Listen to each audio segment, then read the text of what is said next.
Yo, what is going on, everybody, and welcome back to 365 Analytics. And today we are back. It is Tuesday. As always, we are going to have the 365 recap. And today is episode 4 of the NFL season.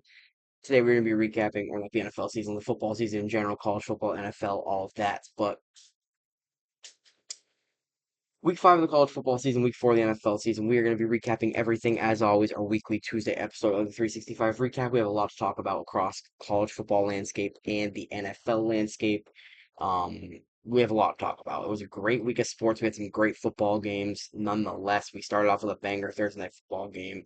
And yeah, we have a lot to recap and talk about. So let's get right into this. Without further ado, if you guys do enjoy the video, please like, subscribe to the channel, turn on post notifications for more videos exactly like this. Without further ado, let's get right into this. We're gonna start with college football. I'm not gonna lie. I'm not gonna lie, guys. I didn't want to do this today. I really didn't want to do this today. Obviously, everybody saw what happened to the Cincinnati Bengals last night. Can't believe I'm even ripping the hat today and everything, but it wasn't pretty. We'll talk about that more when we get to the Monday Night Football game, and pretty much basically right at the end of this video, as the Monday Night Football game will be the last thing we go over. But we'll be talking about that as well as everything else. So let's get started with college football, though. On Friday night, we had a really good games on Friday night. Virginia upsets Florida State at home in Virginia. A crazy field storming from the fans. Virginia wins 46 to 38. Tommy Castellanos, or Castellanos, however you say it, throws an interception at the end, gets picked off in the end zone, and the fans in Virginia immediately storm the field as they have won the game. Castellanos goes 18 for 32, 254, and one touchdown as Virginia gets the upset, and they start undefeated 2-0 in the ACC play. Arizona State beats TCU at home. They're now 2-0 in the Big 12. They go to 4-1. Sam Levitt, great performance, 27 for 39, 291, and two touchdowns as they beat the ranked TCU Horned Frogs. On Saturday, Ohio State beat Washington. Washington suffers their first loss, 0-1 in the Big Ten. Ohio State starts 1-0 in the Big Ten. Great defense from Ohio State in this game. Very good game. Jeremiah Smith, 8 for 81, the touchdown. Julian Sayin, only 6 incomplete passes the entire game. He played very, very well. This is one of the best games of the entire weekend, college or NFL. Oregon, Penn State, it lived up to the hype, all right. Number 6 versus number 3 on Big Ten Saturday night on NBC. Double overtime. Drew Aller throws the game-losing interception to Dylan Thieneman. I don't even know how to say his name.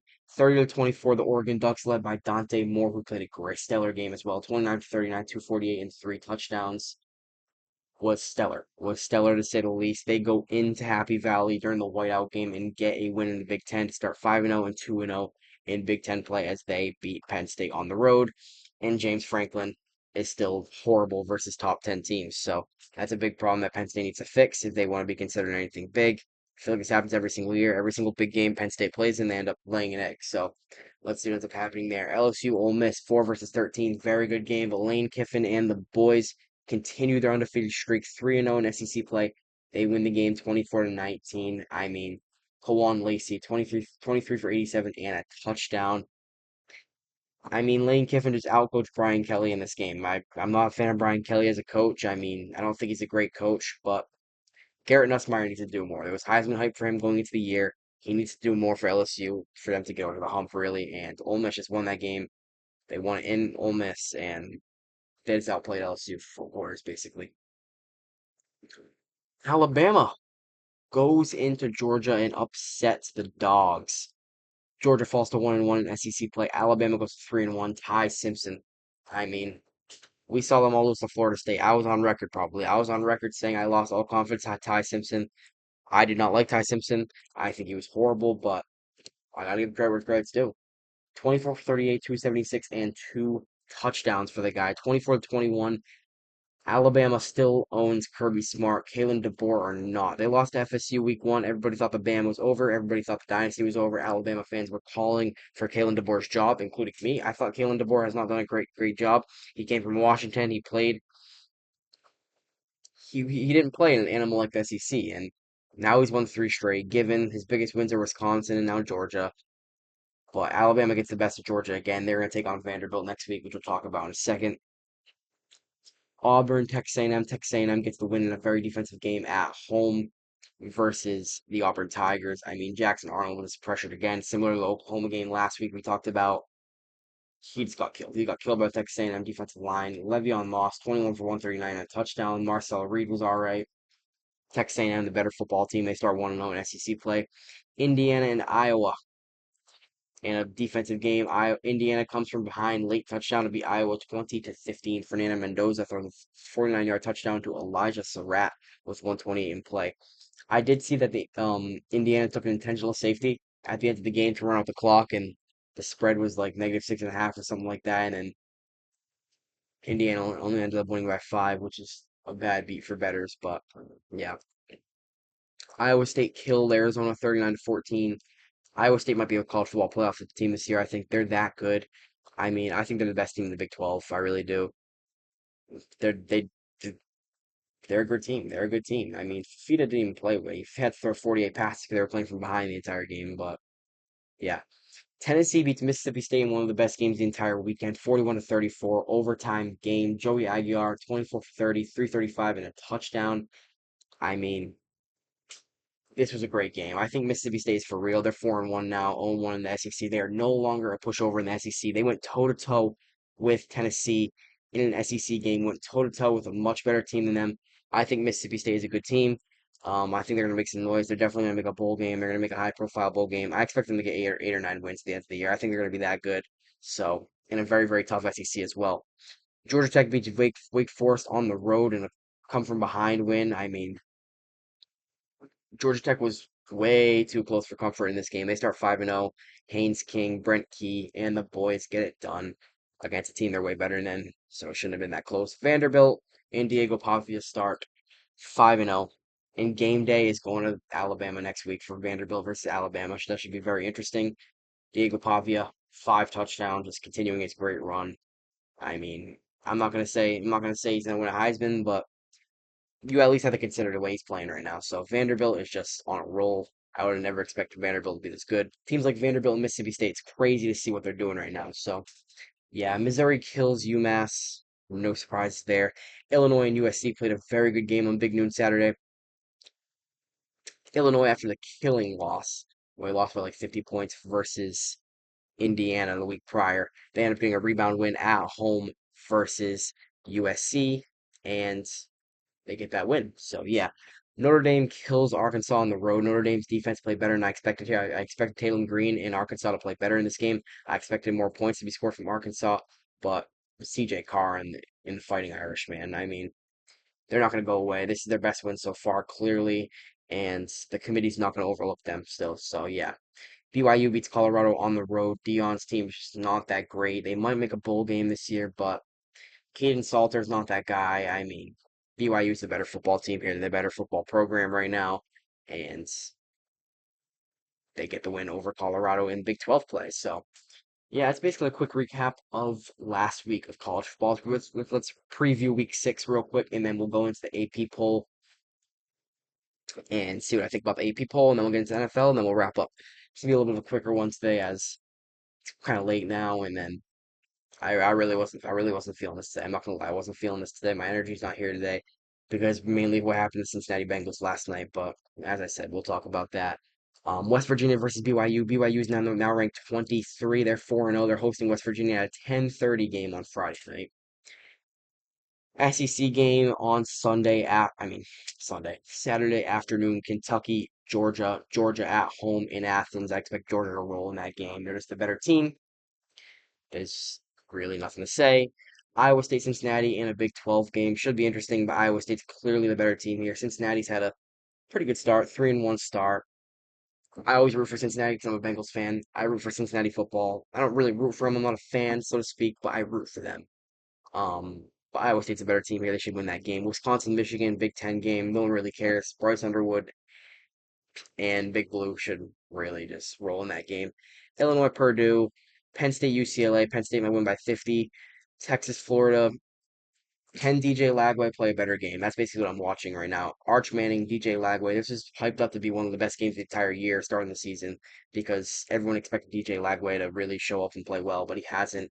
Neither has Arch Manning, quite frankly. Texas is going on the road. I think Texas is going to win this game. I don't necessarily think that Arch Manning's going to play great. I think it's going to be a very grinded out, sloppy game, defensive game. I don't think either team will score many points. I think it'll be like a 23-20 game maybe, but I expect Texas to win this game. This should be a very interesting game. Number 16 Vanderbilt and number 16 Alabama in Bryant-Denny Stadium.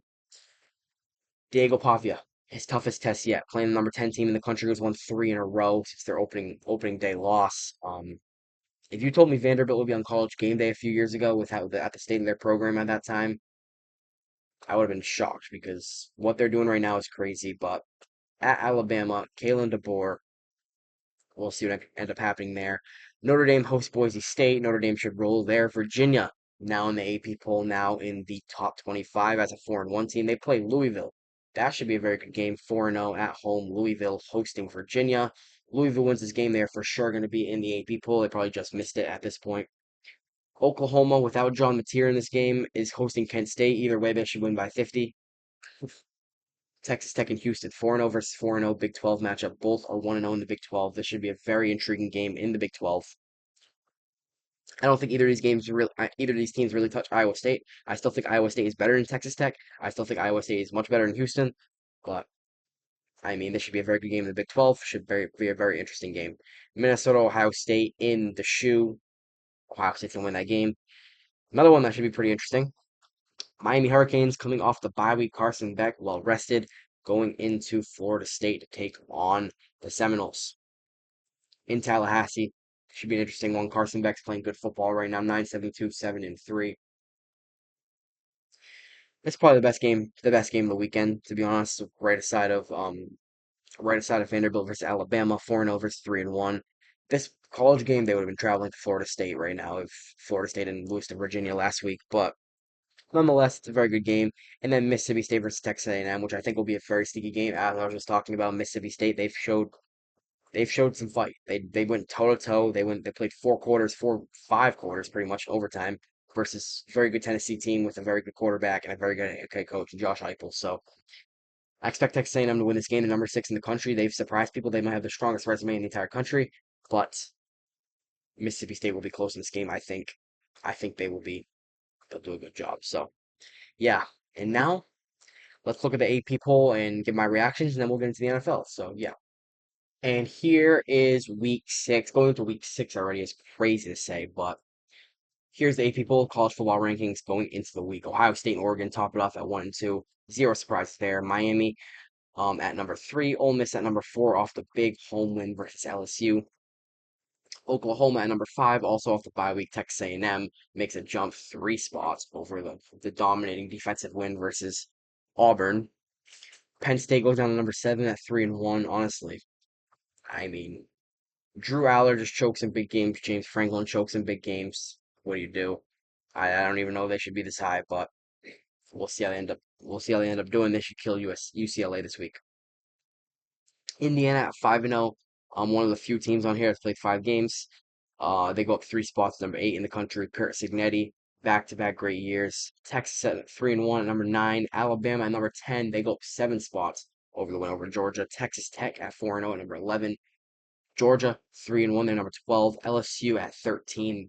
Basically, them and Ole Miss basically swapped spots after the game last week.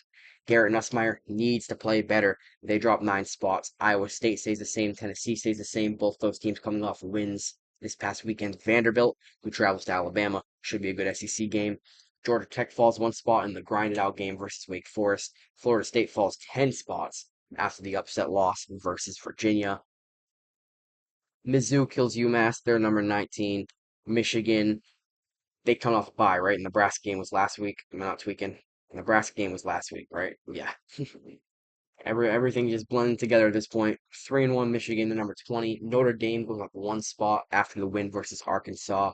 Illinois at 22. BYU 23. Virginia 25. And Arizona State beats TCU to sneak in that 25th spot at 4-1 in the top 25 with Sam Levitt. In the coaches poll, nothing really that interesting, I don't think. They have Texas A&M above Penn State at number 5. Coaches poll has Penn State at number 6, actually. Oklahoma all the way down to number 8. That might be John Mateer being taken into account. They have Utah in the top 25. Should be a very, very intriguing one there. Arizona State's in there. Florida State falls one more spot from the AP poll. But other than that, they have Texas Tech pretty low compared to the AP poll as well. Huh? Coaches don't believe in Texas Tech as much as they do Iowa State. See, I believe in Iowa State more than I do Texas Tech too. But yeah, it's FCS down there. Yeah, that is your week 6 college football AP poll. The big games start on Friday night. Should be interesting. We have Thursday night football. We have WVU BYU on Friday night.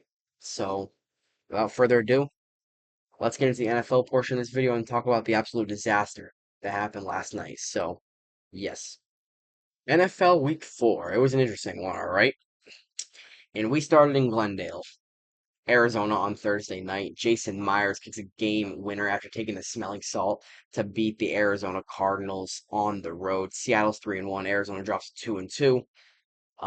Arizona's pretty much playing from behind this entire game. They looked sluggish the entire game. Marvin Harrison Jr. started coming alive at the very end. Kyler Murray started making some plays, and they tied the game. Seattle drove down the field after Chad Ryland missed the landing zone on Thursday, and Jason Myers eventually hit the game-winning field goal. Sam Darnold's playing some good football. The Seahawks running game looks good. JSN's looking great. He's a top 10 wide receiver in the National Football League at this point, I think.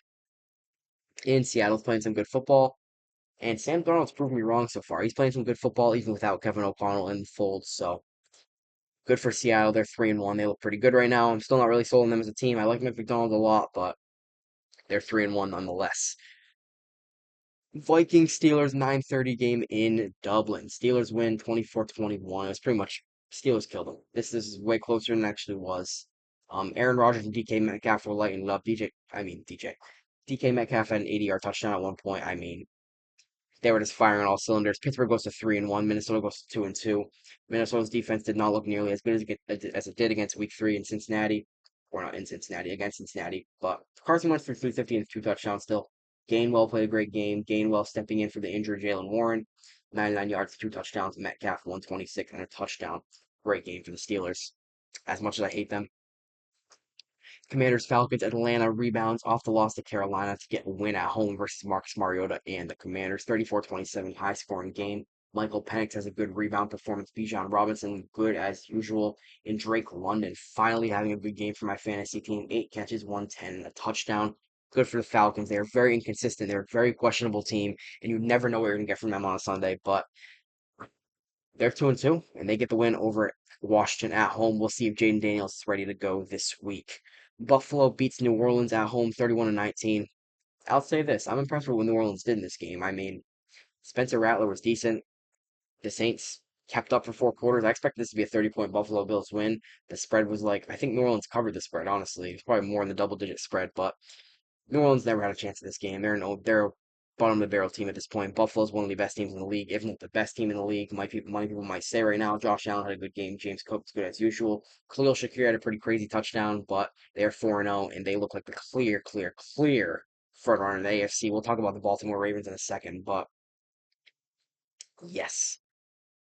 Detroit beats Cleveland 34-10. Joe Flacco ends up getting benched for Dylan Gabriel at the end. We'll see if Dylan Gabriel ends up starting this week. Rumor is that he is starting this week over Joe Flacco. It just hasn't officially been announced yet. But that's the rumor that we'll see Dylan Gabriel this week for the Browns. Detroit gets this win 34-10 at home. Goff, 2 touchdown passes to St. Brown. Gibbs, 15 for 91, touchdown, good as usual. The New England Patriots beat the Carolina Panthers 42-13 in Foxborough. Marcus Jones had a punt return. He had a few good punt returns, actually. Diggs had his best game as a Patriot. Drake May was great. Very, very efficient. Patriots get that win. They outmatched Carolina. Upset of the week and arguably the season thus far. Jackson Dart making his first start against a team superior to them. Gets his first career win in the Giants' first win of the season at MetLife Stadium at home. Jackson Dart was good. Wasn't great. He was good. He's playing his first start. Impressive debut. But he's going to be starting the remainder of the season. Herbert went 23 30, 41, 203, and a touchdown. Hampton played good, had a good touchdown. Johnston's looking like on Pro Bowl trajectory right now for the season. He is playing some good football after the very rocky start to the career he had.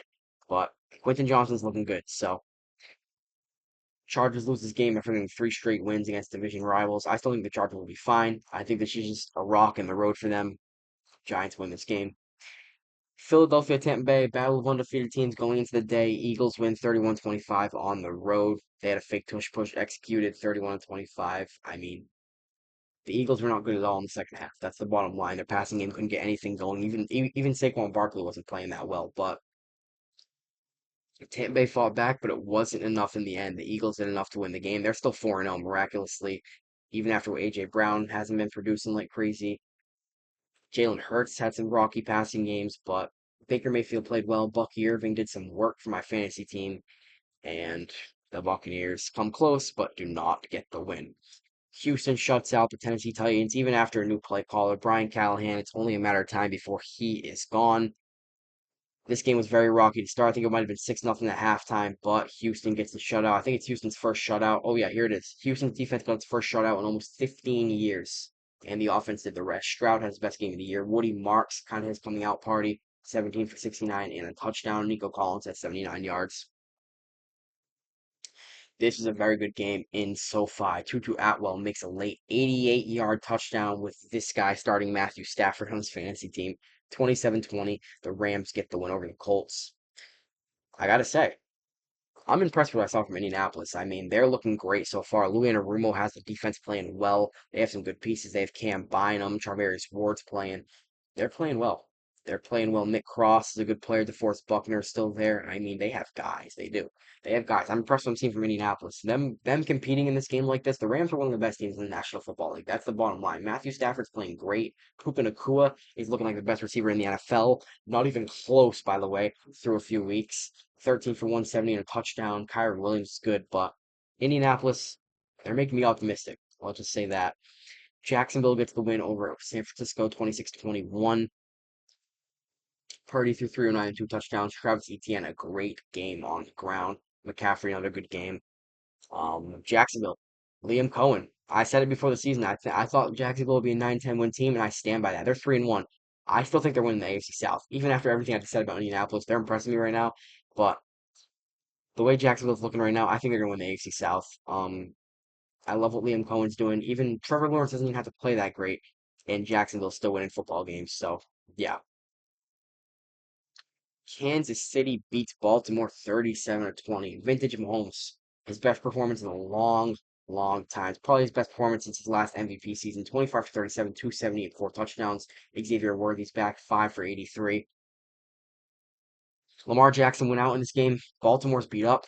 They're now 1-3. It's the panic button. Everybody in Baltimore right now is hitting that panic button. Nandi Madubuike is done for the season. He was previously on IR. Roquan Smith went out in this game. He's going to miss a few weeks. He's not playing this week.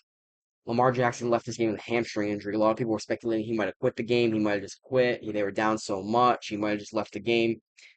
There's rumors that he might be missing this week, even the week after. He might be missing a few weeks. So we'll see what ends up happening with Lamar Jackson. The game picks tomorrow. I'll have an update on that, depending on who I pick and all that. But it's looking like a panic button moment. And Derrick Henry's not producing. Derrick Henry, another one. He hasn't been since week one versus Buffalo. He's had a few duds in a row. I mean,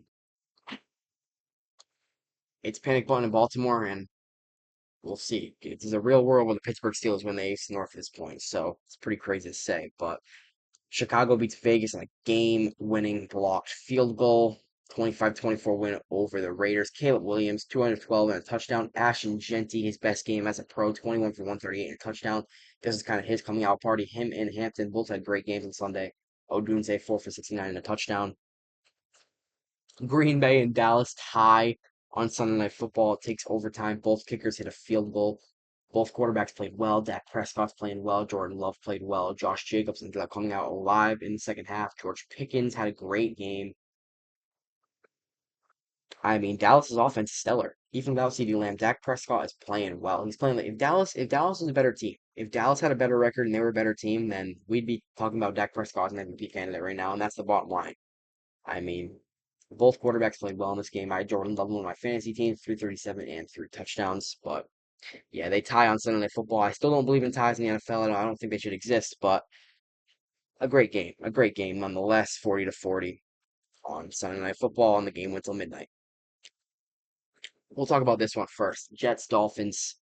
The Dolphins won this game. If I had something on me. The Dolphins won this game 27-21 at the loss. Tyreek Hill, a gruesome leg injury. His season's over. He posted on social media today that he got surgery. He is expected to return next season. His agent Drew Rosenhaus said that he's expected to return next season. He expects to make a full return. And a lot of people are speculating it could be the end of his career with how bad the injury was. It was like a dislocated kneecap with an ACL tear. It was a gruesome bad injury, but who knows? It might be the end of his Miami Dolphins tenure at least. Who knows? We could see him back in the red and yellow next season. So Tyreek Hill, prayers up to him. Gruesome injury, but Miami Dolphins get their first win of the season, 27-21. Fields had a pretty crazy rush touchdown in this game as well. So yeah. And then to cap off this video, we have probably a few minute yap session here. Bengals Broncos. The Broncos beat the Cincinnati Bengals to go to 2-2. Bengals fall to 2-2, beating them 28-3 on national television, ABC Monday Night Football. It's one thing to do something once in front of in with the number one CBS crew on your game. Bengals Vikings in Minnesota. It's one thing to do something once, but to back it up twice, you quit twice in a row. Your team quit on national television, and they quit for the second week in a row at halftime. There's too much to say. I'm gonna watch this video back and be like, I missed some stuff. Zach Taylor, Zachary Taylor. I am done. I'm done. I don't care if Joe Burrow's injured. It's bigger than that right now. It's bigger. The offensive line is a disaster. The entire Broncos defense knows it's a 10-step drop back dish. Every single time your running back steps up, everybody on the Broncos defense, all 11, know that ball is a pass. The run game still can't get going. Chase Brown, I know how good Chase Brown is. He still hasn't got going. The defense is a disaster. The tackling drills, I'd like to be a fly on the wall for the tackling drills in Cincinnati. Cam Taylor Britt looks like a disaster. Geno Stone took a million bad angles. Josh Newton took a million bad angles yesterday. I don't even know where to begin. Outside of Trey Hendrickson, which Trey Hendrickson didn't even show up last night, but you can't expect him to do it all himself. Garrett Bowles had Trey Hendrickson in check. TJ Slayton, who is a run stopping nose tackle, was your second best pass rusher. Miles Murphy hasn't showed up. Joseph Osai hasn't showed up. Logan Wilson looks like he's regressed, and Logan Wilson is one of my favorite players, man. He's a guy that got a second contract from the Bengals. He was once considered a top 10 linebacker in the league. Hasn't showed up. Your three best players on defense look like Trey Hendrickson, obviously, Daxton Hill, who is clearly your best corner on the team, not even close, and then Demetrius Knight Jr., who's a 25-year-old rookie out of South Carolina. Other than that, it's a disaster. It needs a whole entire revamp. Whole entire revamp. And the defense isn't even your biggest issue. Your offensive tackles, Orlando Brown Jr., your $64 million guy, Amarius Mims, your 18th overall pick, Ted Karras. I'm wearing Ted Karras' hat right now. I love that guy. I do. But he's looked bad. 11 penalties last night. Like about 8 or 9 of them pre-snap. The Bengals had to delay a game on a punt last night. You know who that all ties back to? Zach Taylor. It's time. It's time for that era to end. It really is. And they got the Lions and Packers coming up.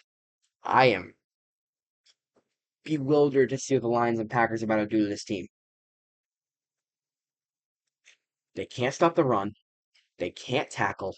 They can't defend the pass. Man to man, these corners are abysmal. They can't block. And nobody in this locker room seems to care outside of Jamar Chase.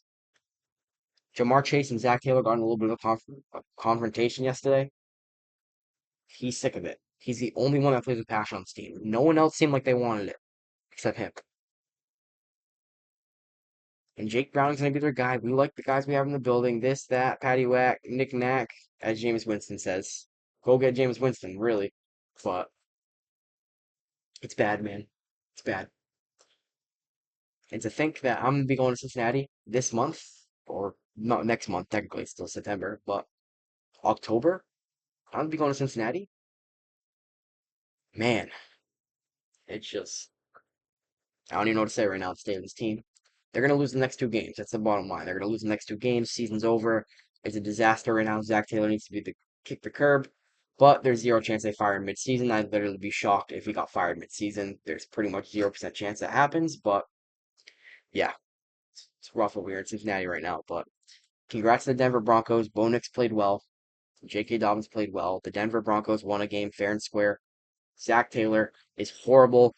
He needs to go. I'm done with that experiment in Cincinnati. He's been his his his incompetence has been blocked by Joe Burrow for years now. It's over. I'm thankful for everything he's done, but I'm done. He's an incompetent head coach. He's Walmart Sean McVay. I'm done. I'll see y'all Thursday for the game picks. I am done with Zach Taylor. Good night.